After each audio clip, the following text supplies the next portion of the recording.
आने वाले वीक में आपको मार्केट में ओवर सेलिंग देखने को मिल सकती है, या फिर इस बार हम ब्रेकआउट कर लेंगे, या तो बड़ी सेलिंग आएगी या फिर बड़ा आपको मिलेगा शॉर्ट कवरिंग मूवमेंट। अब वो कैसे मिलेगा उसको चार्ट पर समझो। अब लोग निफ्टी भी देखेंगे, सेंसेक्स भी देखेंगे, और भी आप बोलेंगे मैं मिड कैप भी देख लूंगा। चलो समझते हैं सबको, चार्ट पर समझते हैं। सबसे पहले निफ्टी 50 को, ये इसका 2 घंटे का चार्ट है। आप डेली भी लगाओगे तो यहीं पर आएगा। अब ये स्टॉक आप देखोगे, इसने ऑलरेडी यहाँ पर मार्कर दे दे भाई साहब, ट्रिपल टॉप बना चुका है। ये वाला टॉप भी ले लो, ये वाला भी ले लो, और ये वाला भी ले लो। अगर इसको लोगे तो ट्रिपल टॉप बन जाएगा, इसको लोगे तो भी ट्रिपल टॉप ही बनेगा, जो कि बना है 23,400 रुपए पे, जो आपका मेजर रेजिस्टेंस है। अब 400 हमेशा 400 नहीं रहेगा, वो 380 भी होगा, 350 भी होगा, 420 भी होगा, 430 भी होगा। रजिस्टर इस तरीके से बनता है, ऐसा कोई एग्जैक्ट वैल्यू नहीं बनेगी कि 400 के ऊपर गया तो बाइंग आ जाएगी या 390 रुपए से रिवर्स आ जाएगा, ऐसा कभी नहीं होता। रिवर्स तो वो 340 से भी आ सकता है, लेकिन रजिस्टेंस आपका 400 है। इस तरीके से सपोर्ट की बात करें तो 23,000 सपोर्ट है, ये आपका डेली फिलहाल के हिसाब से सपोर्ट है, डेली चार्ट पर सपोर्ट है, ठीक है। अब यहां पर भी लोगे तो वो वहीं आएगा 23,000 पे। अब कल मार्केट ने वो रिटेस्ट कर दिया वो लेवल, अगर वो लेवल टूट गया तो 1000 पॉइंट नीचे निफ्टी आराम से फिसल जाएगा, टाइम ही नहीं लगेगा, बहुत जल्दी। फरवरी महीने में वैलेंटाइन डे यहीं बनेगा रेड रेड अपना, ठीक है। मेरी वाली कैंडल तो पिंक है, आप लोगों की रेड होगी, ये वाला पिंक है मेरा वाला कलर, ठीक है। तो ये आराम से अपने को दिखा देगा। अगर 23,980 रुपए 950 रुपए टूट गया तो समझो कि मार्केट में अच्छी खासी सेलिंग आएगी।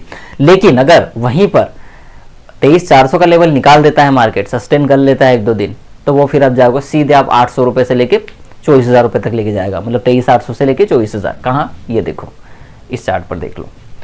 इसको डेली कन्वर्ट करता हूँ, दिख जाएगा आराम से। क्योंकि अगर ये लेवल निकला ना तो ये सीधे 23,800 जाएगा, और वो 23,800 का लेवल जाएगा 24,100, मतलब 24,000। इस तरीके से चार्ट चलता है। वहीं पर सेंसेक्स में भी सेम, निफ्टी देख लो, सेंसेक्स देख लो, एक ही चीज है, ठीक है। और मैं बोलूंगा कि ये वरदान है प्रकृति का ऑप्शन बायर्स के लिए कि उन्होंने 2 निफ्टी और 2 सेंसेक्स के दिन दे दिए हैं आपको। ओवरऑल आपके लिए पूरा हफ्ता निफ्टी का ही है। देखो सोमवार मंगलवार सेंसेक्स चलेगा, क्योंकि पहले ही दिन लिक्विडिटी बहुत अच्छी आ जाती है सेंसेक्स की प्रीमियम में, और वैसे ही बुधवार गुरुवार भी निफ्टी ही चलता है। सेंसेक्स निफ्टी की टॉप 30 स्टॉक तो सेम है ना। वरदान है कि आपको एक ही चीज को ट्रेड करने के लिए हर दिन लिक्विडिटी प्रीमियम या बहुत वोलेटाइल प्रीमियम्स मिलती है, मतलब अच्छा ट्रेड मिलता है। प्रीमियम्स में लिक्विडिटी मिलती है ना, तो गिरती बहुत अच्छे से है, बढ़ती बहुत अच्छे से है, तो सेलिंग और बाइंग दोनों में बढ़िया पैसा बनता है। और अभी तो निफ्टी ने सेलर्स को और बायर्स को दोनों को एक साथ वरदान दे दिया है मार्केट ने। सेबी ने दिया, हालांकि उसको सेबी का वरदान मानेंगे, लेकिन मार्केट का वरदान तो यही है। सेलर्स भी पैसा कमा रहे हैं, बायर्स भी पैसा कमा रहे हैं, बहुत शानदार पैसा कमा रहा है। ऐसा नहीं है कि सेलर भी 40 रुपए की प्रीमियम जीरो कर रहा है, ऐसा नहीं है। 500 रुपए की प्रीमियम जीरो कर रहा है, और उधर बायर भी वही कर रहा है, 200 रुपए की प्रीमियम को 600 रुपए पे बेच रहा है। तो दोनों के लिए अभी ये मार्केट कितना प्यारा है, मतलब आप ये एकदम ऐसा वाला हो गया कि सोना हाथ लग गया है, उस तरीके का मार्केट चल रहा है। तो कोई अब जब कोई इस तरीके की मार्केट में मुझे बोलता है ना कि सर मार्केट अच्छा नहीं, मैं बोलता हूँ कि क्योंकि नहीं पता है आपको, मार्केट कभी भी ठीक नहीं मिलेगी।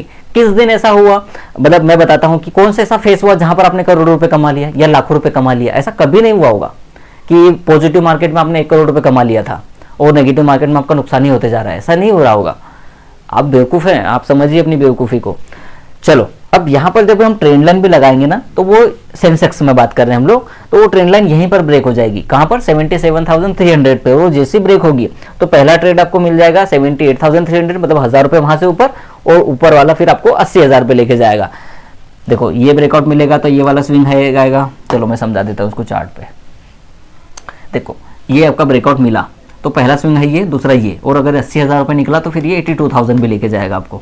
तो इस तरीके से ये चलेगा।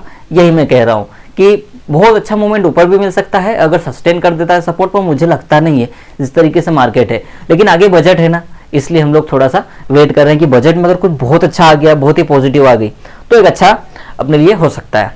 और जैसे तरीके से प्रेसिडेंट जो ट्रंप हैं, उन्होंने कुछ वो मैंने 5 रीजन बताए थे, अगर वो शॉर्ट देखा होगा। येन कैरी रेट, अगर जापान ने इंटरेस्ट रेट नहीं बढ़ाई और अगर यूएस फेड ने घटा दी, और जो वहाँ के अभी प्रेसिडेंट बने उन्होंने कहा है कि नहीं अभी मैं अपने जो फैसले हैं वो बहुत जल्दी नहीं लूंगा, सोच समझ के लूंगा, 1 साल के बाद लूंगा, या कुछ उल्टा सीधा नहीं बोलते वो, तो 3 पॉजिटिव न्यूज़। जापान वाले येन कैरी ट्रेड का मामला सुलझ जाएगा, यूएस फेड का मामला सुलझ जाएगा। बजट में अगर अलोकेशन किसी सेक्टर के लिए बहुत अच्छा जाता है बैंकों के लिए, क्योंकि निफ्टी पीएसयू चला नहीं है इस साल, उसके सारे ETF नेगेटिव हैं और उसके जितने भी फंड है, स्कीम्स हैं, वो भी नेगेटिव पड़ी हुई है। सबसे ज़्यादा नुकसान पीएसयू बैंक्स में हुआ है। अगर आप फंड उठाकर देखोगे, अगर वो चलने लग गई तो मार्केट वापस से सीधे 26,000, एक दिन में नहीं आएगा, पर बोल रहा हूँ, समझो भावनाओं को क्या बोल रहा हूँ, ये हो सकता है। तो सेंसेक्स में ये कर सकते हैं। मैं थोड़ा सा इसको मंडे के लिए भी बता देता हूँ यार, क्योंकि इसमें मंडे ही काम करेंगे हम लोग। और एक चीज और बताता, फ्राइडे के दिन भी वापस से सेंसेक्स की प्रीमियम लिक्विड हो जाती है, क्योंकि निफ्टी की एक्सपायरी खत्म होती है तो उसका फ्रेश प्रीमियम मिलता है, तो वो तो हम नहीं ले सकते। तो सेंसेक्स फ्राइडे के दिन आ गया, मतलब आप पांचों दिन निफ्टी ही ट्रेड कर रहे हो और शानदार पैसा बन रहा है। बहुत अच्छी बात है भाई। अब चलो सेंसेक्स को समझो। 15 मिनट का चार्ट है ये। यहाँ पर एक बहुत अच्छी चीज़ ये है, यहाँ देखो इसको, बहुत शानदार है। सपोर्ट अगर ऑप्शन चेन के हिसाब से जाओगे, मैं थोड़ा सा इसको यहाँ पर समझा देता हूँ। 76,000 आपका पुट का वो सबसे ज़्यादा यहीं पर मिलेगा, और 76,500 पर पहला कॉल का वो सबसे ज़्यादा मिलेगा, और 77,000 पे तो सबसे ज़्यादा कॉल वो होगा, मतलब इससे ज़्यादा यहाँ पर होगा। तो 77,000 आपका रेजिस्टेंस है, लेकिन उससे पहले 76,500 आएगा। लेकिन सेंसेक्स का मूवमेंट इतना ज़्यादा है कि साला 500 पॉइंट तो कोई समझता ही नहीं है। तो आप मान लीजिए कि 77,000, 76,800 वहाँ से सेलिंग आपको देखने को मिलेगी। दूसरी इंपॉर्टेंट बात, अगर 76,000 खुल जाता है तो बाई कर सकते हैं, लेकिन अगर ये लो तोड़ देता है, 76,000 का लो भी नहीं, 76,100 भी अगर तोड़ देता है तो इसमें सेलिंग आ जाएगी, क्योंकि ये लो को नहीं संभाल पाएगा। दूसरी कंडीशन, फ्लेट ओपनिंग होती है तो 76,200 से 200 नहीं बोलेंगे इसको, ये 170 है, 170 से बाई कर लीजिए। 76,090 का स्टॉप लॉस लगा दीजिए। वो प्रीमियम चलनी होगी तो वो प्रीमियम 200 रुपये की 500 रुपये हो जाएगी, या फिर 40 रुपये का आपका प्रीमियम पे स्टॉप लॉस हिट हो जाएगा। बहुत शानदार चलेगा भाई मेरे, ट्रस्ट करो। भाई निफ्टी अच्छा खासा उस दिन 800 पॉइंट चल गया था, लेकिन बेचारा गिर गया।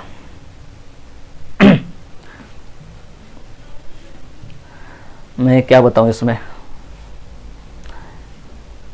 फिलहाल वेट कर सकते हैं बैंक निफ्टी में। अब मंथली एक्सपायरी है तो इसका ओपन इंटरेस्ट और राइटर शिफ्ट नहीं होता है एक बार में, मतलब अलग अलग प्रीमियम पर नहीं बैठता है। फिर भी आप 47,900, इसको 48,000 कहेंगे, वहाँ से बाय कर सकते हैं। 49,000 पर सेल करें, डबल सेल करें, यहाँ से बाय करके यहाँ सेल करें, यहाँ से सेल करके यहाँ पर एग्जिट करें, इस तरीके से कर सकते हैं। 49,000 अगर निकलता है तो 49,500 और 50,000 रुपये के लेवल। निफ्टी मिड कैप की बात करें, 12,000 पहला सपोर्ट रहेगा। अगर 12,000 पे टिकता है तो 12,200 पहला टारगेट, और अगर 12,200 निकालता है तो ये सीधे 12,400 जाएगा, जो कि ये वाला हाई है, 380 रुपये है, 400 रुपये मान के चलिए। ये 12,000 सपोर्ट है इसका, और 12,200 इसका स्विंग हाई है। ये 180 रुपये से मान लीजिए, 180-200 रुपये, ठीक है, ये सपोर्ट है। अगर ये टूटा तो फिर ये वापस से 11,800 जाएगा। 200 पॉइंट चलता है, जैसे सेंसेक्स 1000 पॉइंट चलता है, 500 और 1000 पॉइंट, निफ्टी 100 पॉइंट चलता है वोलेटिलिटी की बात, तो इसका 200 पॉइंट चलता है, बैंक निफ्टी का 500 पॉइंट चलता है, ठीक है। मतलब वो जैसे गिरता है तो 400-500 पॉइंट गिरता है, ये कहने का मतलब। तो बढ़ते चढ़ने की इनकी स्पीड इस तरीके से है, तो ये करेंगे तो बेटर रहेगा। फिलहाल तो मंडे आपको सेंसेक्स देखना है, पर मार्केट में देखो सेलिंग तो आ सकती है भाई, बहुत बढ़िया सेलिंग आएगी, क्योंकि FIs के आंकड़े बहुत अच्छे नहीं है। लगातार सेलिंग सेल ही करते जा रहे हैं, चाहे वो इक्विटी हो चाहे FNO हो, कहीं भी सेल ही कर रहे हैं साले। तो आपको सेलिंग तो देखने को मिलेगी।